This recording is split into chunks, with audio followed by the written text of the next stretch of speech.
அனைவருக்கும் வணக்கம். இன்னைக்கு ஹிந்து நியூஸ் பேப்பர்ல என்ன இம்பார்ட்டன்ட்டான ஆர்டிகல்ஸ் இருக்கு அப்படிங்கிறத பார்ப்போம். ஸோ பார்த்தாலே நமக்கு பட்ஜெட் வந்து பிரசன்ட் பண்ணியிருக்காங்க. நிர்மலா சீதாராமன் நம்ம ஃபினான்ஸ் மினிஸ்டர் அவங்க. ஸோ இந்த பட்ஜெட்ட பொறுத்தவரைக்கும் பார்த்தோம்னா, அவங்க கன்சிக்யூட்டிவா பிரசன்ட் பண்ண 7வது பட்ஜெட்டா இருக்கு. ஓகேங்களா. தொடர்ந்து 7 முறை பட்ஜெட் தாக்கல் பண்ண நபர் அப்படிங்கிற ஒரு ரெக்கார்ட இவங்க பண்ணியிருக்காங்க. ஓகேவா. ஸோ இதுவரைக்கும் அதிக முறை பட்ஜெட் யார் பிரசன்ட் பண்ணியிருக்காங்க அப்படின்னா 10 பட்ஜெட். யாருன்னா மொரார்ஜி தேசாய் அவர்கள். மொரார்ஜி தேசாய் அவர்கள் வந்து 10 பட்ஜெட். அதற்கு அடுத்தபடியா பார்த்தோம்னா 9 பட்ஜெட் பிரசன்ட் பண்ணது யாரு அப்படின்னு பார்த்தோம்னா, சிதம்பரம் அவர்கள். கேள்விப்பட்டிருப்பீங்க. சிதம்பரம் தமிழகத்தைச் சேர்ந்தவர் தான். அதன் பிறகு பார்த்தோம்னா 8 பட்ஜெட் தாக்கல் பண்ணியிருக்காங்க. பிரணாப் முகர்ஜி அவர்கள். பிரணாப் முகர்ஜி வந்து 8 பட்ஜெட். இவங்க நம்ப நிர்மலா சீதாராமன் அவர்கள் 7 பட்ஜெட் வந்து தாக்கல் பண்ணியிருக்காங்க. தொடர்ந்து 7 பட்ஜெட் தாக்கல் பண்ணியிருக்காங்க. அதுவும் ஒரு சிறப்புக்குரிய விஷயம். சரிங்களா? ஸோ இந்த பட்ஜெட்ல என்ன சொல்லியிருந்தாங்க அப்படின்னா, பெருசா நமக்கு இந்த டாக்ஸ் ரிலேட்டடான விஷயங்கள் பத்தி நெறைய சொல்லியிருப்பாங்க. நெறைய விஷயங்களுக்கு டாக்ஸ கம்மி பண்ணியிருக்காங்க. ஒரு சில டாக்ஸ வந்து ரிமூவ் பண்ணியிருக்காங்க. அந்த மாதிரியான விஷயங்கள் தான் சொல்லியிருப்பாங்க. அதேமாரி இந்த பட்ஜெட் ஃபுல்லாவே எம்ப்ளாய்மென்ட்ட பேஸ் பண்ணி தான் இருந்துச்சு. ஓகேங்களா. இளைஞர்களுக்கு வந்து எம்ப்ளாய்மென்ட் குடுக்கணும், ஸ்கில் ட்ரெய்னிங் குடுக்கணும், இன்சென்டிவ்ஸ் குடுக்கணும். அந்த மாதிரியான விஷயங்கள் தான் நெறைய இருந்துச்சு. ஓகேங்களா. ஸோ இந்த பட்ஜெட்டோட தீம் என்ன அப்படின்னு பார்த்தோம்னா, எம்ப்ளாய்மென்ட் அப்படிங்கிறத சொல்லியிருந்தாங்க. ஓகேவா. எம்ப்ளாய்மென்ட் அப்படிங்கிற ஒரு அப்ரிவியேஷன் சொல்லியிருந்தாங்க. சாரி அக்ரானிம வந்து சொல்லியிருந்தாங்க. அப்ப அந்த எம்ப்ளாய்மென்ட் அப்படிங்கிறதுக்குள்ள என்னலாம் அடங்கும் அப்படின்னு பார்த்தோம்னா, அப்படிங்கிற லெட்டருக்குள்ள எம்ப்ளாய்மென்ட், எஜுகேஷன் வரும். ஓகேங்களா. அப்படிங்கிற லெட்டருக்குள்ள எம்எஸ்எம்இ, அப்படிங்கிற லெட்டருக்குள்ள புரொடக்டிவிட்டி, அடுத்தது லேண்ட், ஆப்பர்ச்சுனிட்டி, ஒய்னா யூத், மறுபடியும் middle class, energy security, new generation reforms, கடைசியா டெக்னாலஜி. இததான் பட்ஜெட்டோட தீமா எம்ப்ளாய்மென்ட் அப்படின்னு சொல்லி குடுத்திருந்தாங்க. ஓகேவா. எம்ப்ளாய்மென்ட் அப்படிங்கிறது தான் இதுதான் ஒரு அக்ரானிமா நமக்கு குடுத்திருந்தாங்க. சரியா? சரி. இந்த பட்ஜெட்ல என்ன சொல்லியிருக்காங்க அப்படின்னு பார்த்தோம்னா, ஒரு சில விஷயங்கள நம்ம பார்ப்போம். சரிங்களா? ஸோ ஃபர்ஸ்ட் முக்கியமா என்ன சொல்லியிருந்தாங்கன்னா, இன்கம் டாக்ஸ் ரேட்ல ஒரு சில கட் பண்ணியிருக்காங்க. ஓகேங்களா? ஸோ இதனால என்ன ஆகுது அப்படின்னு பார்த்தோம்னா, வருஷத்துக்கு இந்த இன்கம் டாக்ஸ் கட்டுறவங்கனால ஒரு ரூ. 17,500 வருஷத்துக்கு சேவ் பண்ண முடியும். இதுவே மாசந்தோறும் பார்த்தோம்னா, ஒரு ரூ. 1,458 அவங்கனால சேவ் பண்ண முடியும். சரிங்களா? ஸோ இது ஒரு விஷயம் பண்ணியிருந்தாங்க. அதே மாரி பார்த்தோம்னா, பிரைம் மினிஸ்டர் பேக்கேஜ் அப்படின்னு சொல்லி இந்த யூத் டெவலப்மென்ட்க்காக நெறைய விஷயங்கள் சொல்லியிருந்தாங்க. அத அப்படியே ஒவ்வொன்னா நம்ம பின்னாடி போக போக பார்ப்போம். சரிங்களா? ஸோ அதே மாரி பார்த்தோம்னா, ஆந்திர பிரதேஷோட கேப்பிட்டல் அமராவதிய டெவலப் பண்றதுக்காக ஒரு 15,000 கோடி குடுத்துருக்காங்க. அதே மாரி பீகாருக்கு வந்து ஒரு 58,900 கோடி வந்து குடுத்துருக்காங்க. சரிங்களா? ஸோ இதெல்லாம் கொஞ்சம் பெக்குலியரான விஷயங்கள். தனித்துவமா இருந்த விஷயங்கள். இப்ப அடுத்தடுத்து நம்ம பட்ஜெட்டுக்குள்ள போனோம் அப்படின்னா, இன்கம் டாக்ஸ் ஸ்லாப வந்து ரிவைஸ் பண்ணியிருக்காங்க. அது என்ன இன்கம் டாக்ஸ் ஸ்லாப்? இந்தியாவுல எப்ப இன்கம் டாக்ஸ் நம்ம கட்டணும்? இதெல்லாம் தான் இப்ப பார்க்க போறோம். சரிங்களா? ஸோ இந்த இன்கம் டாக்ஸ பொறுத்தவரைக்கும் பார்த்தோம்னா, இந்தியாவுல 3,00,000 தான் இனிஷியல். ஓகேங்களா? 3,00,000 வரைக்கும் சம்பாரிக்கிறவங்களுக்கு எந்த ஒரு டாக்ஸும் கிடையாது. ஓகேங்களா? அப்ப நோ டாக்ஸ் அப்படின்னு சொல்லி எழுதிக்கலாம். அடுத்தது முன்னாடி பார்த்தோம்னா 3,00,000 6,00,000 வரைக்கும் இருந்துச்சு. இப்ப சேஞ்ச் பண்ணியிருக்காங்க. 3,00,000 டூ 7,00,000 அப்படின்னு சொல்லி சேஞ்ச் பண்ணியிருக்காங்க. ஓகேவா? ஸோ இவங்களுக்கு 5% இன்கம் டாக்ஸ். அடுத்தது 7,00,000ல இருந்து 10,00,000 வரைக்கும் இருக்கவங்களுக்கு 10% வந்து இன்கம் டாக்ஸ். அடுத்தது 10,00,000 இருந்து 12,00,000 வரைக்கும் இருக்கவங்களுக்கு வந்து 15% வந்து இன்கம் டாக்ஸ். 12,00,000 இருந்து 15,00,000 வரைக்கும் இருக்கவங்களுக்கு வந்து 20% வந்து இன்கம் டாக்ஸ். கடைசியா 15,00,000க்கு மேல இருக்கவங்களுக்கு 30% வந்து இன்கம் டாக்ஸ் அப்படின்னு சொல்லியிருக்காங்க. ஓகேவா? ஸோ இதான் வந்து அந்த இன்கம் டாக்ஸ் ரேட் அப்படிங்கிறத ரிவைஸ் பண்ண டேட். ஓகேங்களா? ஸோ இதுல 3,00,000லிருந்து 7,00,000 இருந்தத 6,00,000 இருந்தத இப்ப 7,00,000 சொல்லி மாத்திருக்காங்க. ஸோ இதுதான் அந்த ரிவைஸ்டு இன்கம் டாக்ஸ் ஸ்லாப் அப்படின்னு சொல்லி குடுத்திருக்காங்க. ஓகேவா? ஸோ அதுதான் இந்த ஆர்டிகிள்ல நமக்கு சொல்லியிருப்பாங்க. ஓகேவா? ஸோ இந்த மாரி இன்கம் டாக்ஸ் ரேட்ட சேஞ்ச் பண்ணனால, நம்பனால ஒரு சில அமௌண்ட்ட மாசம், மாசம் சேவ் பண்ண முடியும் அப்படிங்கிறத குடுத்திருப்பாங்க. ஸோ இந்த டேட்டாவ கொஞ்சம் நல்லா பார்த்து வச்சுக்கோங்க. ஓகேவா? ஸோ ஃபர்ஸ்ட்டு 3,00,000 வரைக்கும் அப்படின்னா டாக்ஸ் கிடையாது. அடுத்தது 3,00,000லிருந்து 7,00,000 வரைக்கும் 5% டாக்ஸ் கட்டணும். 7,00,000லிருந்து 10,00,000 வரைக்கும்னா 10% டாக்ஸு. 10,00,000லிருந்து 12,00,000 வரைக்கும்னா 15% டாக்ஸு. 12லிருந்து 15,00,000 வரைக்கும் சம்பாதிக்கிறாங்க அப்படின்னா, இதெல்லாம் ஆண்டு வருமானம். ஓகேவா? இயர்லி இன்கம், ஆனுவல் இன்கம் அப்படின்னு சொல்லுவாங்க.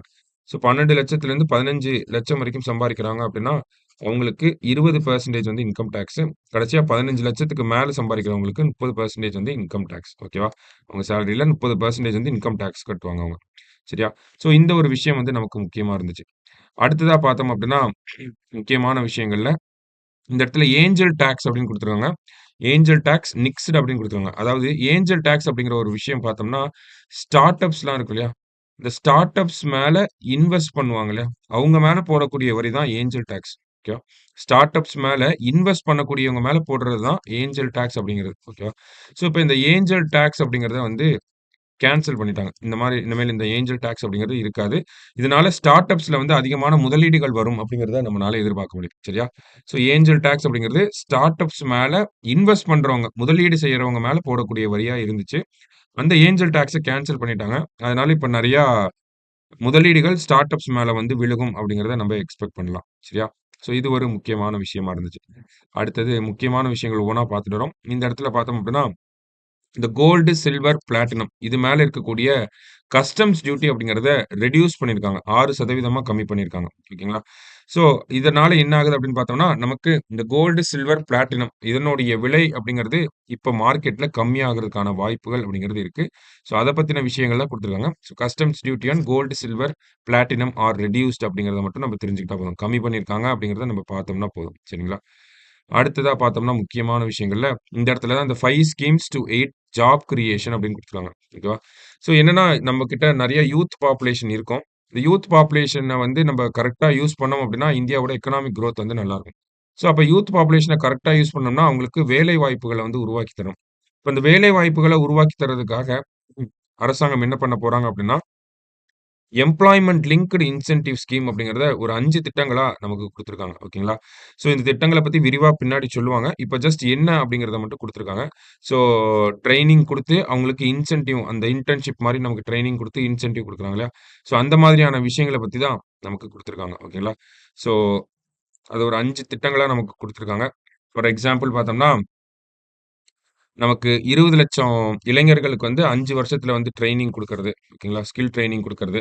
அதே மாரி பெரிய, பெரிய கம்பெனில இருந்து இன்டர்ன்ஷிப் ஆப்பர்ச்சுனிட்டீஸ் வாங்கி குடுக்கறது. அதே மாரி வேலை கிடைக்கிறப்போ அவங்களுக்கு வந்து அந்த ஸ்கில் ட்ரெய்னிங் அப்போ இன்சென்டிவ் குடுக்கறது. இந்த மாரி பல விஷயங்கள வந்து நமக்கு சொல்லியிருக்காங்க. ஸோ இத பத்தி நம்ப தனியாவே டீட்டெயில்டா ஒவ்வொன்னும் வர்றப்ப நம்ம டீட்டெயில்டா பார்த்துரலாம். சரிங்களா? ஸோ மத்தபடி பார்க்குறப்ப இது ஒரு முக்கியமான சேஞ்சா இருந்துச்சு. ஓகேங்களா? நம்ம என்னென்னலாம் சேஞ்ச் பண்ணியிருக்காங்க அப்படிங்கிறத பார்த்துட்டே வரோம். அதுல வந்து இந்த முத்ரா லோன் அப்படிங்கிறது ஒரு முக்கியமான ரோல் ப்ளே பண்ணும்.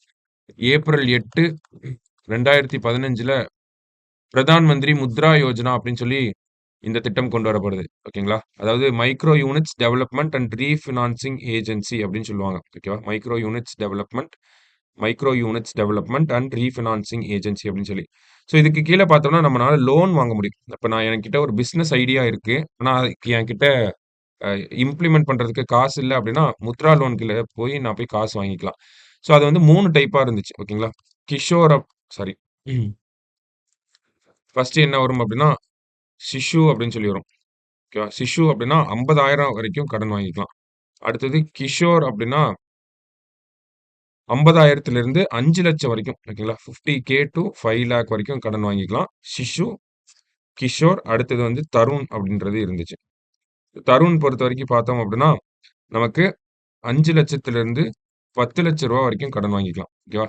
அப்ப முத்ரா லோனுக்கு கீழ பார்த்தோம்னா, நம்ம ஒரு ரூ. 10,00,000 வரைக்கும் கடன் வாங்கிக்கலாம். அதுக்கு தனித்தனியா பிரிச்சு, பிரிச்சு வச்சிருக்காங்க. சிஷு அப்டின்னா ரூ. 50,000 வரைக்கும், கிஷோர் அப்டின்னா 50,000லிருந்து 5,00,000 வரைக்கும், தருண் அப்டின்னா 5,00,000லிருந்து 10,00,000 வரைக்கும் அப்டி சொல்லி பிரிச்சு, பிரிச்சு வச்சிருந்தாங்க. இப்போ முத்ரா லோனோட மேக்ஸிமம் லிமிட்னா 10,00,000ன்னு இருந்துச்சு. அத இப்போ 20,00,000 வந்து இன்கிரீஸ் பண்ணியிருக்காங்க. ஓகேவா? ஸோ இத பட்ஜெட்ல வந்து நமக்கு இன்கிரீஸ் பண்ணியிருக்காங்க. பார்த்தீங்கன்னா, அதாவது the limit of Mudra loans will be enhanced to 20 lakh from 10 lakh for those who have repaid previous loans under Tarun category. ஓகேங்களா? ஸோ தருண் கேட்டகரி கீழ ரூ. 10,00,000 குடுத்தவங்களுக்கெல்லாம் இப்ப ரூ. 20,00,000 வரைக்கும் வாங்கிக்கிறதுக்கான வழிமுறைகள் செய்யப்பட்டிருக்கு அப்படிங்கிறத நமக்கு சொல்லியிருக்காங்க. ஸோ முத்ரா லோன் லிமிட் வந்து 20,00,000க்கு ரைஸ் ஆயிருக்கு அப்படிங்கிறத நம்ம பார்க்குறோம். சரிங்களா? ஸோ அடுத்தது பார்த்தோம்னா, வேற என்ன குடுத்துருக்காங்க முக்கியமான விஷயங்கள் அப்படின்னு பார்த்தோம்னா டிஃபென்ஸ் அந்த அடுத்தடுத்து பார்த்தோம்னா, ஒவ்வொரு துறைக்கும் எவ்வளோ ஒதுக்கீடு செஞ்சிருக்காங்க அப்படிங்கிறத குடுத்துருக்காங்க. ஸோ, அதில முக்கியமான விஷயங்கள் ஏதாவது இருக்கா அப்படிங்கிறத நம்ப தேடி பார்த்துட்டுருக்கோம். சரியா? அடுத்தது பார்த்தீங்கன்னா, இந்த ஹவுசிங் ஸ்கீம் அப்படின்னா, பிரதான் மந்திரி ஆவாஸ் யோஜனா. ஓகேங்களா? இந்த ஆவாஸ் யோஜனாக்கு கீழ ஒரு ரூ. 10,00,000 வந்து ஒதுக்கீடு செஞ்சிருக்காங்க. ஓகேவா? அதுவும் பார்த்தோம்னா, ஆவாஸ் யோஜனாலயே அர்பனுக்கு தான். ஓகே. ஆவாஸ் யோஜனா ரூரல் கிராமப்புறங்களுக்கு தனியா, நகர்ப்புறங்களுக்கு தனியா அப்படின்னு இருக்கு. அதில அர்பனுக்கு ஒரு ரூ. 10,00,000 வந்து ஒதுக்கீடு செஞ்சிருக்காங்க. ஸோ ஆக மொத்தம் பார்க்குறப்ப நமக்கு இந்த எம்ப்ளாய்மென்ட் ரிலேட்டடா நெறைய பண்ணியிருக்காங்க.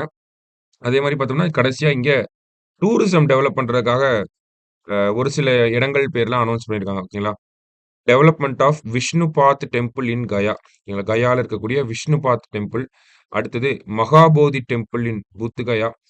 அடுத்தது பார்த்தோம்னா, அ நாலந்தா, ராஜ்கிர், பீகார்ல இருக்கக்கூடிய நாலந்தா, ராஜ்கிர் இதனுடைய டெவலப்மென்ட். இந்த மாதிரியான விஷயங்களுக்காகலாம் ஸ்கீம்ஸ் வந்து அனவுன்ஸ் பண்ணியிருக்காங்க. சரியா? ஸோ ஏறக்குறைய பார்க்குறப்ப, நமக்கு இந்த பட்ஜெட்ல ஸ்டார்ட்டிங்லேருந்து எடுத்து பார்த்தோம் அப்படின்னா, இன்கம் டாக்ஸ் ரேட் கட் அப்படிங்கிறது ஒரு முக்கியமான ரோல் ப்ளே பண்ணியிருக்கு. ஓகேவா? ஸோ பேசிக்கா பட்ஜெட்டோட ஃபேக்சுவல் இன்ஃபர்மேஷன பார்த்துருக்கோம். ஸோ இந்த பட்ஜெட் எவ்வளோ நேரம் இவங்க பேசியிருப்பாங்க அப்படின்னா, 86 நிமிஷம் வந்து பேசியிருப்பாங்க. ஸோ இதுவும் ஒரு ஃபேக்சுவல் இன்ஃபர்மேஷன் தான். ஓகேங்களா? ஸோ 86 நிமிஷம் பேசியிருக்காங்க. எம்ப்ளாய்மென்ட் அப்படிங்கிற ஒரு அக்ரானிம யூஸ் பண்ணியிருக்காங்க. அடுத்தது முக்கியமான விஷயமா இந்த இன்கம் டாக்ஸ் ரேட் அப்படிங்கிறத நம்ம பார்த்தோம். ஓகேவா? ஸோ எது எதுக்கு எவ்வளோ குடுக்குறாங்க அப்படிங்கிறது. மத்தபடி பார்க்குறப்ப ஏஞ்சல் டாக்ஸ் அப்படிங்கிறது ஏஞ்சல் டாக்ஸ்னா என்ன? அத எப்ப கேன்சல் பண்ணாங்க? அப்படிங்கிற விஷயங்கள பார்த்தோம். அடுத்தது கோல்டு, சில்வர், பிளாட்டினம்க்கு டாக்ஸ் கட் ஆயிருக்கு. அடுத்தது ஜாப் கிரியேஷன்க்காக எம்ப்ளாய்மென்ட் பிளஸ் இன்சென்டிவ் குடுக்குற மாதிரியான ஒரு சில திட்டங்கள வந்து நமக்கு சொல்லியிருக்காங்க. பிளஸ் ஸ்கில் ட்ரெய்னிங்கும் இதிலேயே நமக்கு பண்றாங்க. ஸோ, அடுத்ததா பார்த்தோம்னா, இந்த முத்ரா லோனோடைய லிமிட் அப்படிங்கிறது ரூ. 10,00,000 ரூ. 20,00,000 இன்கிரீஸ் பண்ணியிருக்காங்க. கடைசியா பார்த்தோம்னா, அந்த வீடு கட்டிக் குடுக்கறதுக்கு அந்த பிரதான் மந்திரி ஆவாஸ் யோஜனா ஸ்கீமுக்கு கீழ அமௌண்ட் கொஞ்சம் இன்கிரீஸ் பண்ணியிருக்காங்க. லாஸ்ட்லி பார்க்குறப்ப டூரிசம் டெவலப் பண்றதுக்காக விஷ்ணுபாத் டெம்பிள், பூத் கயா, அடுத்தது பார்த்தோம்னா, நாலந்தா, ராஜ்கிர் போன்ற பகுதிகளுக்கெல்லாம் கொஞ்சம் ஃபோக்கஸ் பண்றாங்க. டூரிசம வந்து டெவலப் பண்றதுக்காக. ஏன்னா, டூரிசம் செக்டார் அப்படிங்கிறது ஒரு நெறைய ஜாப் கிரியேட் பண்ணக்கூடிய ஒரு செக்டாரா இருக்கு. ஓகேங்களா? ஸோ, இந்த மாதிரியான விஷயங்கள்லாம் இருந்துச்சு. மத்தபடி பார்க்குறப்ப அமராவதி கேப்பிட்டல் ஆந்திராவோட கேப்பிட்டல் அமராவதிய டெவலப் பண்றதுக்காக ஒரு 15,000 கோடி ஒதுக்கியிருந்தாங்க. மத்தபடி பீகாரோட overall development, road base development அதுக்காக 58,900 கோடி வந்து ஒதுக்கியிருக்காங்க. சரியா? ஸோ, பட்ஜெட்ல மேஜரா இருந்த விஷயங்கள்னா இதெல்லாம் தான். மத்தபடி என்ன இங்கெல்லாம் குடுத்துருக்காங்க, ட்ரெயின் படம்லாம் போட்டு குடுத்துருக்காங்க. ஏரோப்ளேன்லாம் போட்டு குடுத்துருக்காங்க அப்டின்னா, ஒவ்வொரு டிபார்ட்மென்ட்டுக்கும் எவ்வளவு நிதிய ஒதுக்கியிருக்காங்க. ஒவ்வொரு டிபார்ட்மென்ட்ல இருக்கக்கூடிய ஸ்கீமுக்கு எவ்வளோ நிதிய ஒதுக்கியிருக்காங்க அப்டிங்கிறது தான் மத்தபடி ரொம்ப விலாவரியா குடுத்துருப்பாங்க. சரியா? ஸோ நமக்கு புதுசா இருக்கக்கூடிய விஷயங்கள மட்டும் என்ன, ஏது அப்டிங்கிறத நம்ம பார்த்துருக்கோம். சரியா? ஸோ மத்தபடி பார்த்தோம்னா, வேற ஏதாவது மத்த நியூஸஸ்ல ஏதாவது இருக்கா? நம்ம தெரிஞ்சுக்க வேண்டியது இருக்கா? அப்டின்னு பார்த்தோம்னா, தமிழ்நாடு ரிலேட்டடான பேஜஸ்ல முக்கியமான விஷயங்கள் எதுவும் இல்ல. ஆ நெக்ஸ்ட் பார்த்தோம்னா,